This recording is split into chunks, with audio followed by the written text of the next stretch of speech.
جشنت پیروز بێ کوردی موسڵمان لە بەرەبەیانێکی زوو لە یەکەم ڕۆژی مانگی شەوال موسڵمانان بە مەبەستی ئەنجامدانی نوێژی جەژن و تەوقە و گەردەن ئازادی لە بەیانیەکی زوور و لە مزگەوتەکان دەکەن.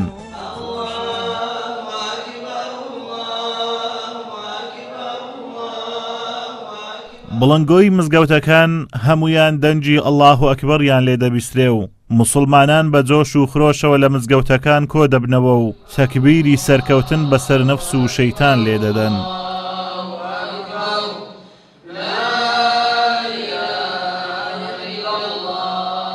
حکمت لە هاتنی جەژن سەرکەوتنی مسلمانە لەو ئیمتیحانە گەورەی کە 30 ڕۆژی ڕەمەزان یان 29 ڕۆژ بە ڕۆژی دەبن و هەروەها مسلمانان لەو ڕۆژەدا حەز دەکەن شتێکیان کردووە بۆ خۆیان کردویانە و بە بۆنەی سەرکەوتنی هیچ کەسێک نێ بە بۆنەی سەرکەوتنی خۆیانە بۆ خۆتان بۆ خۆمان لەو شتەی سەرکەوتوین کە خوای گەورە تەکلیفی لێ کردین کە دەڵێن ئەڵڵاهو ئەکبەر حەز دەکەین خۆمان قائیدی ئەو بتوڵەین کە خوای گەورە لەسەری واجب کردبووین کە مسلمان کاتێک حەز دەکا ئەمری خوای گەورە جێبەجێ کردو ئەو کاتی مرتاحە و ئەو کاتی سەرکەوتووە و ئەو کاتی حەز دەکەت جەژنیتی. مسلمانانی سۆران لەم جەژنی ڕەمەزانە سەرەڕای جەژنە پیرۆزە و گەردەن ئازادی لە خوای گەورە داوای سەروەربوونی یاسا و داوای یەکڕیزی نێوان لایەنەکان دەکەن و داوا دەکەن هەرچی زووترە کۆتایی بە قەیرانی دارایی بهێن و ئەم جەژنە بکەنە جەژنی هێنانەدی ئاشتی و تەبایی و چاکردنی بژێوی هاوڵاتیان. خۆشی جەژن لەوەدایە کە مرۆڤی مسلمان شانازی بەوە دەکا کە ئەو ئەرکەی لەسەر شانی بۆ بەرامبەر بەخوای گەورە جێبەجێ کردیە و خۆشیێکی تری جەژن ئەوەیە لێبردن و لێبوردەیی کە ئەوڕۆ زۆر پێویستە بۆ هەرێمی کوردستان کە پێویستە هەمومان یەکتری ببورین بە تایبەتی لایەنە سیاسیەکان. بۆنەی جەژنی ڕەمەزانی پیرۆزبایی خۆم ئاڕاستەی سەرجە مسلمانانی جیهان بەگشتی و مسلمانانی کوردستان بە تایبەتی یەکەم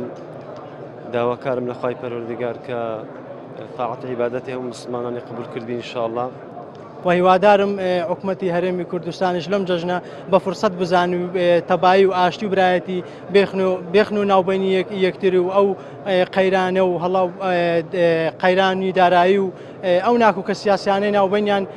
لەو جەژنەی بە فرسەت بزان و طبعا بەو جێژنەیە هیوادارین کۆتای قەیرانەکان بێ بەم جێژنە و لایەنە سیاسیەکان و تێدا وێڕایی ئەو خۆشی و دەربڕینێک کە ئێستا مسلمانان دەیکەن و ئینشاءڵڵا لایەنە سیاسیەکانیش لەسەر ئەو خێر و خۆشیە ئینشاءڵڵا ڕەمەزان خێر و خۆشیێکی تەواوی لەگەڵ خۆی هێنایەوە و هیوادارین پەرلەمان کارا بکرێتەوە و لایەنە سیاسیەکانیش بگەنە یەک ئینشاءڵڵا. دوای یەک مانگ بە ڕۆژووبوون خوای پەروەردگار یەکەم ڕۆژی مانگی شەوالی بۆ مسلمانان کردووە بە جەژن و لەو ڕۆژە خوای گەورە لە ڕۆژوگران خۆش دەبێت و بەڵێنی چوونە ژوورەوە لە دەرگای ڕەیانیان پێدەدات. بۆنە ئیسلامیەکان هەمیشە مای خۆشی و شادین بۆ هاوڵاتیان لە جەژندا دڵە ناتەباکان تەبا دەبن و لەگەڵ یەکەم تەکبیرەی جەژندا کۆتایی بە ناکۆچیەکانی نێوانیان دێنن. ئازادۆمەراوەی کەناڵی ئاسمانی پەیام قەزای سۆران.